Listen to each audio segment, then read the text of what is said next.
Moving the war into Northern territory would relieve pressure on Southern land. Second, Lee hoped a victory on Northern soil might convince European powers, especially Britain and France, to recognize the Confederacy as an independent nation. That could change everything. European recognition might bring financial support, weapons, and even military assistance. Third, Lee believed Northern morale was fragile. Many people in the North were growing tired of war. If the Confederates could win a major battle on Northern soil, it might push the Union government toward peace negotiations. So in early September 1862, Lee crossed the Potomac River and marched his army into Maryland. His army was about 55,000 men strong, but it faced a Union army nearly twice its size. That army was led by General George B. McClellan. McClellan was a complicated man. He was intelligent, organized, and beloved by many of his soldiers. But he had one major flaw. He was incredibly cautious. McClellan constantly believed the enemy was stronger than it actually was. As a result, he often hesitated to attack. President Abraham Lincoln, desperate for decisive action, had grown increasingly frustrated with him. But now something extraordinary had happened. That forgotten envelope with cigars had made its way through the Union chain of command. Eventually, it reached McClellan himself.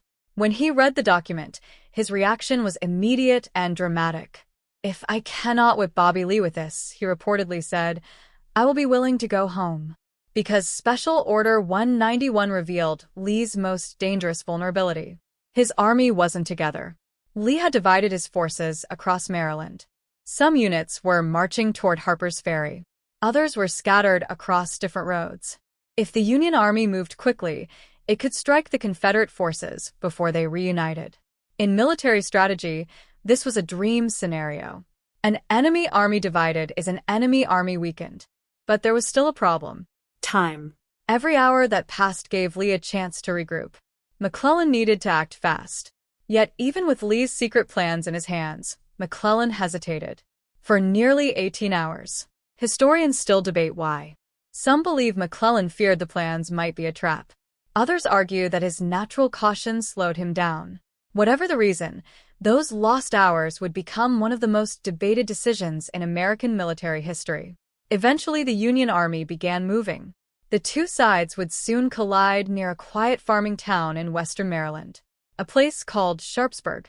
Nearby was a small creek named Antietam. On September 17, 1862, the fields around that creek would witness the bloodiest single day in American history. By sunrise that morning, both armies were ready for battle. More than 130,000 soldiers faced each other across fields, woods, and cornfields. What happened next would become legend. The battle began at dawn in a cornfield owned by a local farmer named David Miller. Within minutes, thousands of soldiers were firing muskets in clouds of thick smoke. Civil War weapons were deadly, but inaccurate. Most soldiers fought in long lines, firing volleys at close range. The result was devastating. Men fell by the hundreds. Entire regiments were nearly wiped out. The fighting surged back and forth across the cornfield for hours. At one point, the corn stalks were said to have been cut down, as if a giant scythe had passed through them. Next, the battle moved to a narrow farm lane that would later become known as Bloody Lane.